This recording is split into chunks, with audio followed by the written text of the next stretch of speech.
going live with my brother. Y'all know him best, Rizza Islam.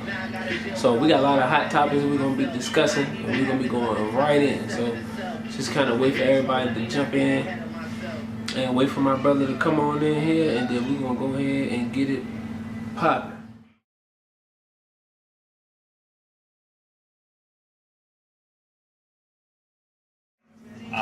Hence why it was a public school. Now everything was very strategic, and I saw that.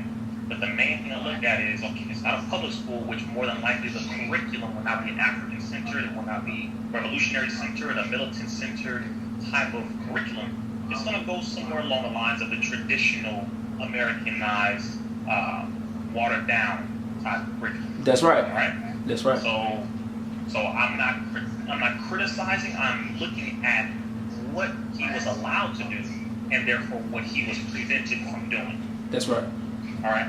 But on the other side, everybody started doing this, and this is exactly, brother. I knew it was going to happen. The moment I saw LeBron James on the school, I knew it. They're gonna start talking about Dr. Oumas. I knew it. People tagging me in posts and everything, bro. Man, yeah, guy got his face next to, Yeah. Like, okay, so what's up, Dr. Oumas? Right. Listen.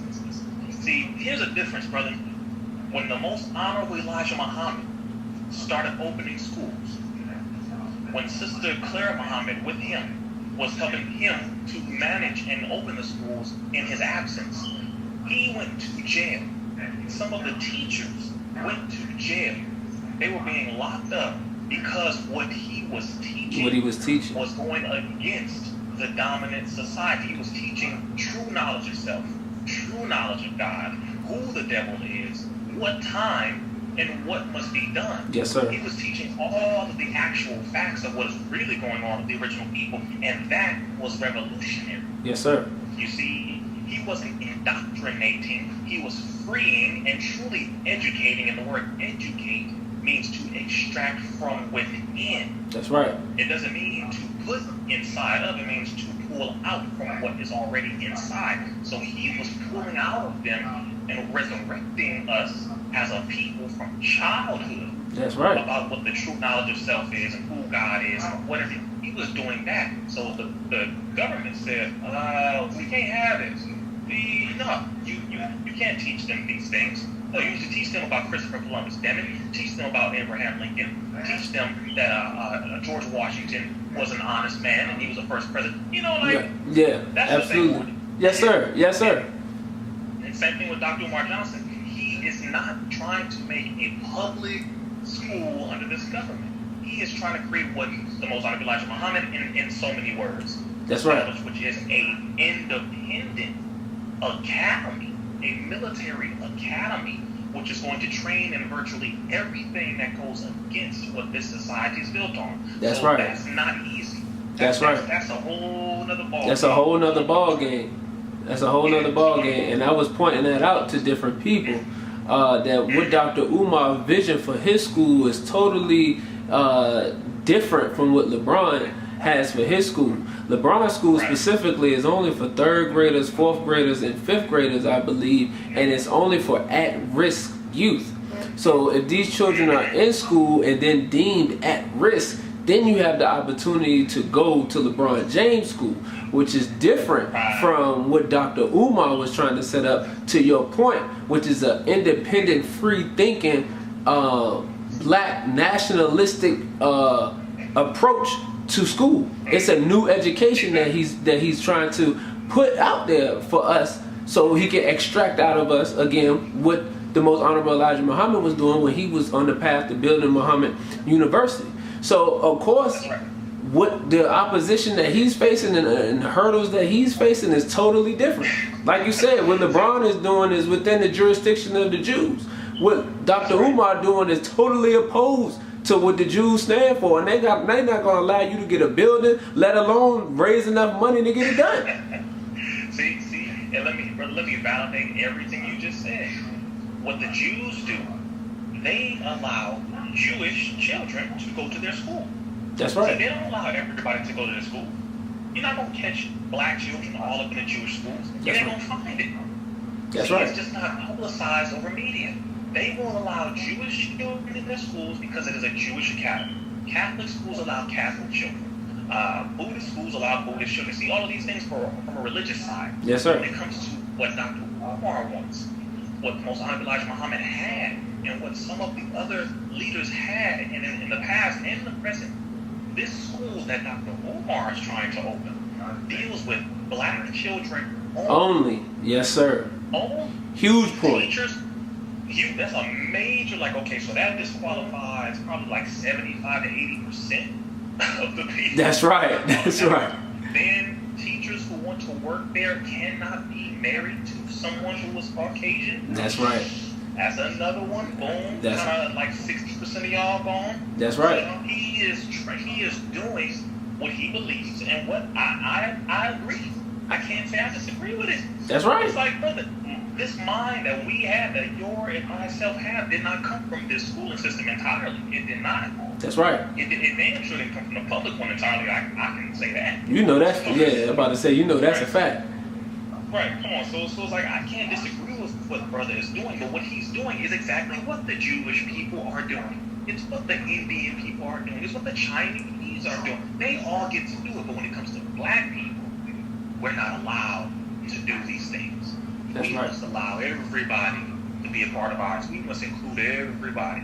And that's the one problem that happens, because if you allow, as the Most High Elijah Muhammad says, he who loves everybody loves no one. That's right. That's right. And we have to have love for self first before we can start loving everybody else. So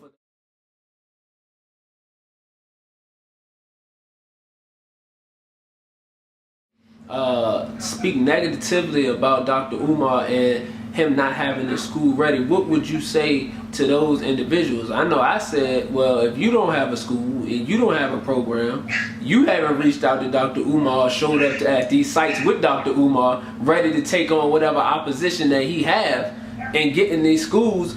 No black contractors that I know of has offered to start the construction for Dr. Umar's school, things of these nature, but we want to have something negative to say. What would you say to them?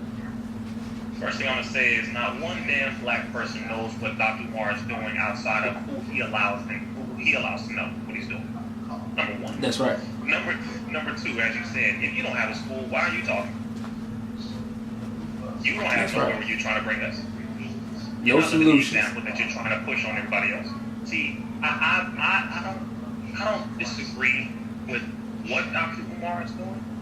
I don't know what he's doing right now. I don't know what he's eating right now. I don't know what he's drinking, where he is. Brother, he spends too much time focusing on what other people are doing. If you have contributed money to what he is doing, then of course you have the right to ask questions. That's right. But if you want to ask questions, then what do? You ask the question. You message the brother. You can reach him. You can message him, email him, reach out to him. That's right. But to openly criticize your own brother, who clearly is making the effort to do what he says he's doing, clearly, and that's clear. It went on record that he did go and look at these buildings. He had people there witnessing him looking at these buildings, checking out the prices. He did put a down payment on a building, and then that building got turned over and somebody snatched it and bought it. That's right. So so his actions have proven that he is doing certain things. But anybody who wants to talk and criticize, number one, where's your damn school? If you don't have a school, where's your backyard where you're holding a class? You're not holding no classes? Oh, okay. Do you have any money to put up for your own school? That's no. right. I don't want to hear nothing from nobody who is not doing the work. If you're not doing it, you have no right to criticize, period. That's right. That's right. I totally agree with you, brother. And to the point that you mentioned earlier about the public condemnation that we want to have for not only Dr. Umar, but for all of our brothers and sisters that are in the spotlight, we have to learn, and Dr. Umar even said this is black code number one. We don't criticize each other in public in front of the enemy. If we having an issue with one another, then we pull that brother aside and we handle that as a family. But we don't publicly bash our own so we can seem disunited and look, ununified in front of the enemy. That's right. That's right. Ever, brother, you don't do that, because what does it do? It undermines the unity of the whole.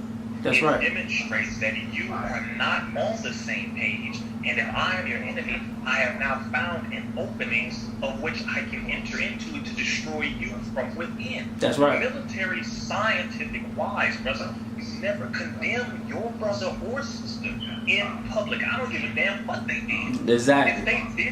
If they did something, you must have enough brotherly and sisterly love and respect to give what you want to receive. Do you want to be called out in public by your brother and sister? Do you want to be criticized by your brother and sister in public? Do you want to be condemned by your brother and sister in public? No?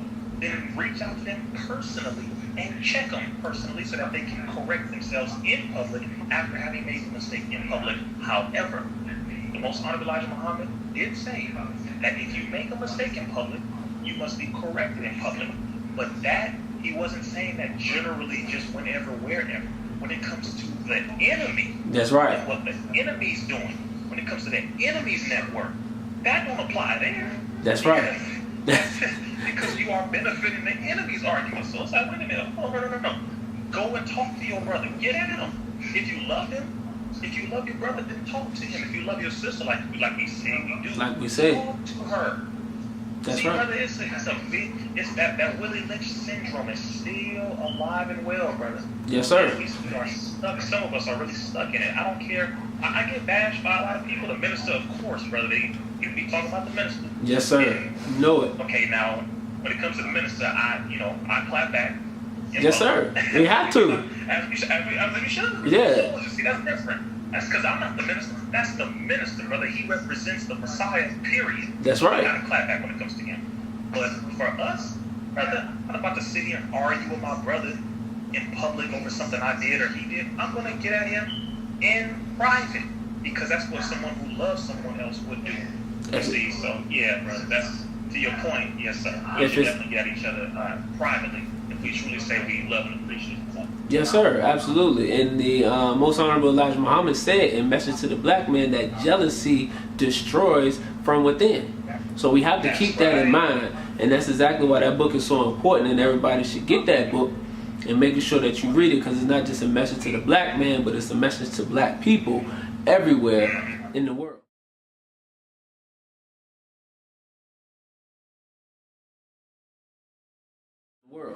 So recently, Boot Gang, Brother Ben had did his show talking about Boot Gang and his recent interview and the things that were going on with the brother. So I really wanted to kind of touch on mental illness in our community and the effects of it, because like you see these different celebrities and they out making these moves and you see different things on social media, but that doesn't tell the true story.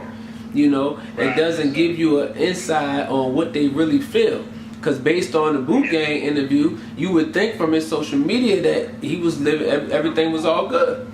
But like he told you, he's empty inside. And he's searching for something, So could you elaborate more on just mental illness in our community? Yes, sir. Well, number one, the American Psychiatric Association is a pseudo-scientific profession, meaning they don't have what they have based in science. They have it based in opinion. So I specifically have been fighting against the abuses in the mental health industry for about the last 14 years. Yes, That's sir. an area that I'm well versed in. And so we as black people, number one, the biggest mental problem that we have, the biggest mental issue that we have is and are the residual effects of the transatlantic slave trade. Wow. Number one. Wow. Number one. So we have residuals. Residual meaning leftover problems, leftover issues that still are stuck within our minds, our character, our personality, how we behave, how we talk, how we walk, and how we treat one another. Similar. These are still lingering. Yes, sir. Similar to PTSD. Exactly. And then that carried on through into the chattel slavery when we were on the land itself, and then of course once you got down to Willie Lynch and then Jim Crow, what have you, in the mid and early 1900s. So we have all of this still up here. That's right. And it is, as the scientists have found, and it actually checks out to be true. The book Dianetics goes over thoroughly that a traumatic incident or a chain of traumatic incidents is genetic, and it is a lasting trace on a cellular level. Wow. So everything that has been done to us, to our great-grandparents, to our great-great-grandparents, and our great-great-great-great-grandparents still today. So wow. I had to just lay that as a base, brother, so we can understand that a lot of what's the people is not because of what we went through right now in our 20s and our 30s. A lot of it is because of what our ancestors went through that carries on in us. So when we look at that, number one, that belongs so that we understand all of these things, and that way we can better overcome these things. Number two, with brother Boom Gang and a lot of our young rappers out here, many of them are addicted to drugs right now.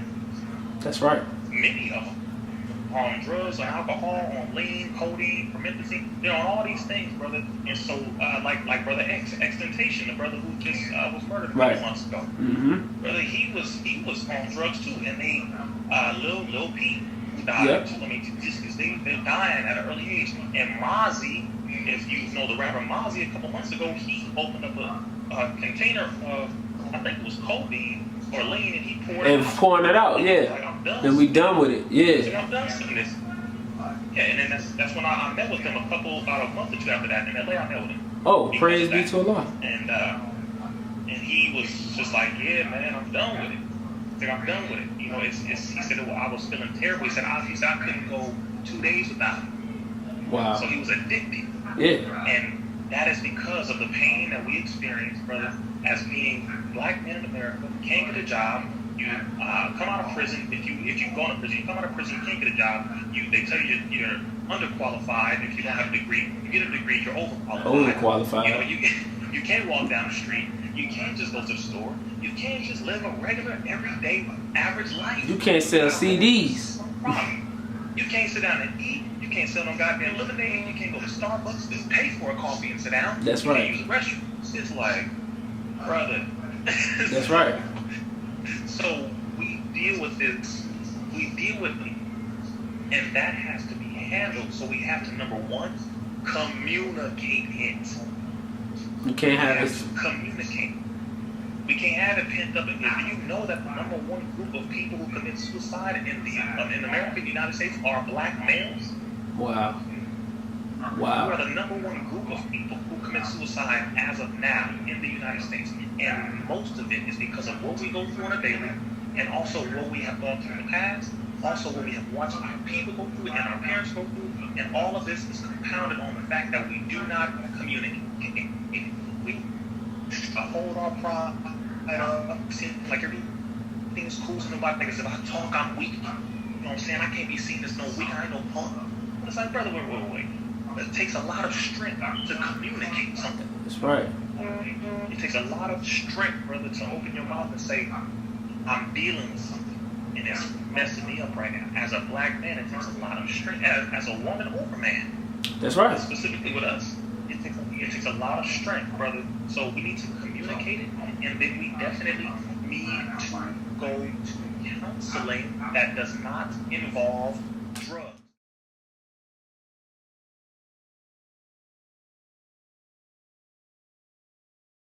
That does not involve being prescribed medication.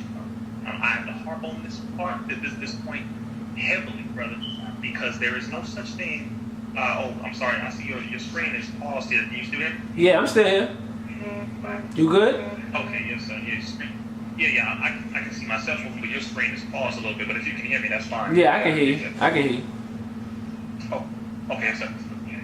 When it comes to being prescribed these drugs, that is the one thing we cannot get involved in, because there is no science behind drugs helping to handle an emotion. This is the problem today. That's right. Okay, so if someone has PTSD or post-traumatic stress disorder, they're going to prescribe you 4 or 5 different medications, and they're going to say because you are depressed. Depression is an emotion. You cannot cure an emotion with a physical chemical. There is no science which supports this. But those drugs that are given, every single drug that they give causes the exact same thing that they are saying it is supposed to prevent. Every one of them, brother. And I'm talking about from Zyprexa to Adderall to Wellbutrin to Seroquel, all of these drugs, Cymbalta, Thorazine. I can go down a list, brother. All of them create the exact same thing that they say they have given the drugs and prescribed the drugs to prevent. All of them. So if you want to go to counseling, people have to, number one, from the very beginning, say, I will not be taking any drugs. Right. You have to tell your counselor, your therapist this, and just say, I would just like to do speech therapy. Okay, do aroma therapy. Okay. Do all of these things. Go to counseling a couple times a week to talk. But do not take the damn drugs. Brother, when I say I know this by like the back of my hand, I'm telling you. Wow. Okay. Wow. I have literally fought against the American Psychiatric Association, led marches against them. I've been flown to different rallies because of this. Okay. And literally helped to get people out of psych wards because this is a criminal enterprise and they're prescribing people drugs which drive them insane, cause homicide and suicide because people need help. And so they are going to these psychiatrists to get help, but then they are being given drugs which create the problem. That create the problem. So it drives them further off the edge instead of them talking them off the edge. Wow. Yes. So put it this way. You go to them and you say, I'm depressed. They say, okay, we're going to give you this drug. They give you a drug that makes you more depressed, so then it looks like they are right about you being depressed. Right. Okay. Wow. Okay? So it creates the exact thing that they say it's trying to prevent. And not only that, brother, but you get more depressed. So what do they say? Oh, we're going to give you another drug to offset the side effects of this current drug. So they're going to prescribe you two. And what does that do? They give you one as a sedative to bring you down, one as a stimulant to bring you up. So what does that do? It makes you go up and down, up and down. So what do they say? Oh, they are bipolar. That's emotional roller coaster. Say that? Emotional roller coaster. So then they now have a side effect to prescribe a third drug to. Brother, when I say it never ends, it never ends. Wow. And they get paid money on top of money to prescribe these drugs. The top 3 grossing psychiatric drugs or psychotropic drugs break in an estimated over $23,000 a minute. Wow. Wow. Brother, that's facts right there. Everybody that's tuned in, make sure you got a pen and paper jotting this down, because my brother Rizza is laying it all the way out there. The pharmaceutical companies in cahoots with the mental health industry. Yes, capitalizing off of depression, mental illness. And I put this on my Instagram page and likened it to, like I mentioned earlier, PTSD of a soldier. But ours is, ours is based on, like you said, the transatlantic slave trade. Post-traumatic slave disorder is what I would like to call it. And that's what we have. So when our people look to judge us, the youth, for acting or behaving in a certain manner, and people in our condition being the way it is, yes, we have contributed to it, but you have to also understand that it's a whole microscope of other influences, and we as a people have never had any repair, any mental repair, let alone economic or financial, but any mental repair from what happened to us on those slave ships being brought across the sea over here to the hells of North America. That's right. So that's powerful. And right. No, go ahead. I'm listening. Oh yes, sir. So like I said, I mean that right there is key. And the work that we do when we going out to save our people, we have to understand this so we know how to approach it. Because if you don't understand the mental capacity in which we in, then we cannot go out and properly be able to handle our people in that condition, because we would start to take it personal. So that right there is extremely key, and I'm glad you mentioned that. And also the fact that you mentioned communication, especially the black man. communicating his feelings and his thoughts and his ups and his downs. And I want to say, and I want to go ahead and segue that into, does that also create a picture for the dynamic or the relationship between the black man and the black woman, and why it hasn't been able to become...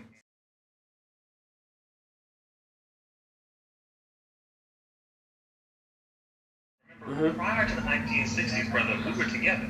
There were more black marriages, more black families who were together. As a black man and a woman, they were married, and black man, woman, and child, they were fighting against the system together. That's right. It was us versus the system. It was not the black man versus the woman, or the woman versus the man. No, it was family.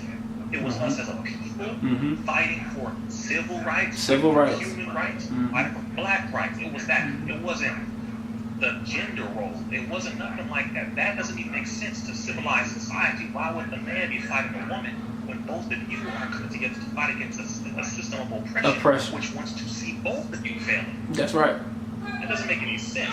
So what happened during that system, brother, was they destroyed our ability to love the woman through breaking us, number one, on the breaking farms, on the breeding farms. On the breeding farms, they used black men to just get the woman pregnant. You know this. Yes, sir.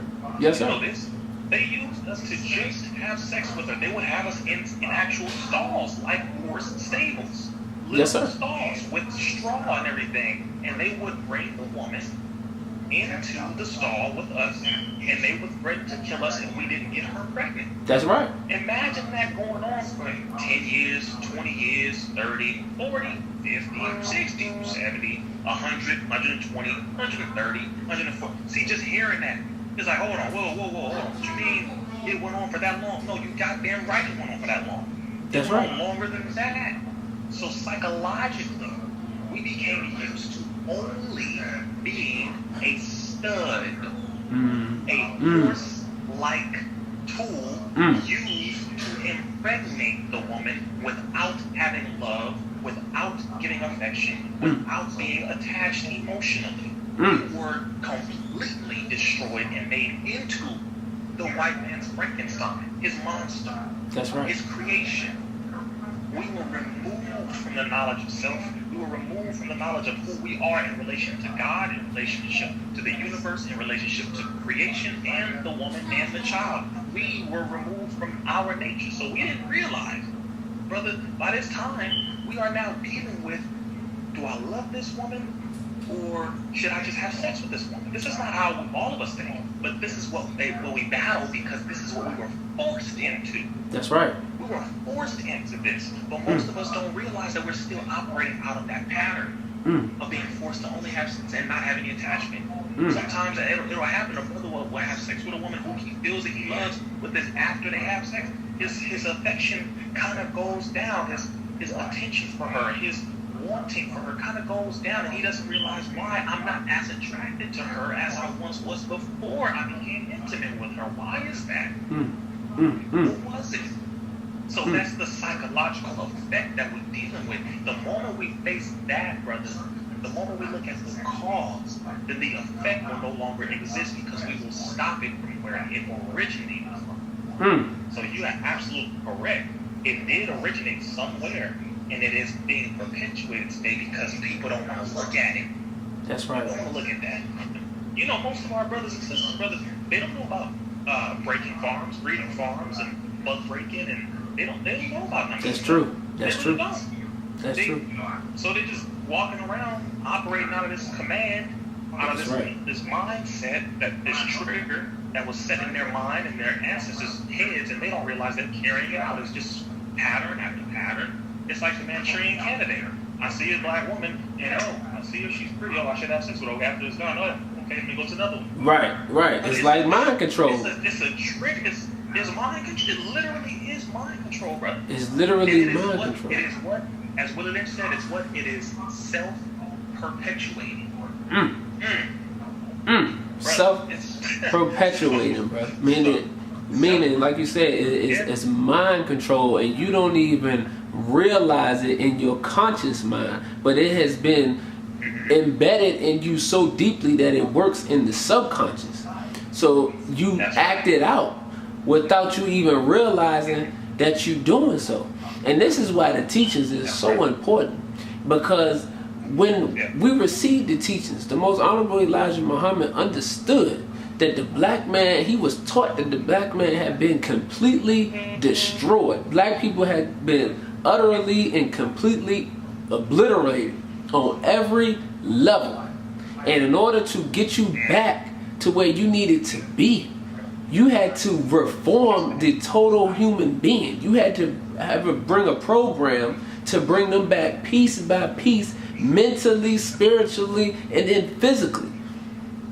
So it was so, and this is why the teachings is so important, and this is why we say that we want help. Now we need help, but we want help because this is the hardest job. The minister has said that the most honorable Elijah Muhammad's job is the hardest job on the planet Earth ever given to anybody, to resurrect the black man. And people want to say, well, the nation been around for such and such years and they still got this going on, they still got that. Listen, you don't have this mission. That's what the minister will tell you. You don't have this mission. And unless you don't have this mission. You don't have this mission. We are on a mission. We are soldiers with a mission.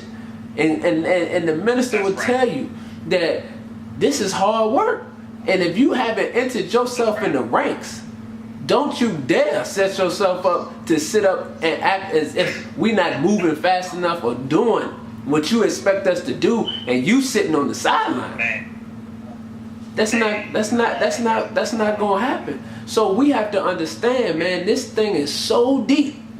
This thing is so deep that we really, with our wives, with our girlfriends, with our female friends, we need to have these sessions, these counseling sessions where we are just expressing how we feel on a daily basis. Because like you said, the black man don't want to put that out there. He doesn't want to communicate that. And then he has all of that, what he has to deal with out in the world out there, all of that bundled up inside. You understand? All of the racism, all of the oppression, all of the things that we talked about, being denied a job, being denied the freedom, justice, and equality, which is a God-given right. Allah gave us that God-given right, and you face opposition to that on a daily basis. And then you have no outlet. You think you have no outlet for that. And women go through so many things, being looked at as a sex symbol, and being disrespected on the job, and having to do certain things just to get certain places. So she dealing with so much, and she can't put it out. This is a powerful thing. And the minister will tell you, see, man, this Yaqub and this people that he created, boy, they was not playing. They was not playing with us, brother. Science, brother. Science. They was not playing with us, brother. I want you to follow my brother because he is a soldier out here, an FOI, which stands for the Fruit of Islam. The military training of the men who belong to Islam in North America, under the guidance of the Honorable Prince Farrakhan, as per the most honorable Elijah Muhammad. I know that was a lot, but y'all need to know who y'all dealing with. This is a very good brother who represents the nation, and myself, we're both striving to be good brothers. So we're going to switch.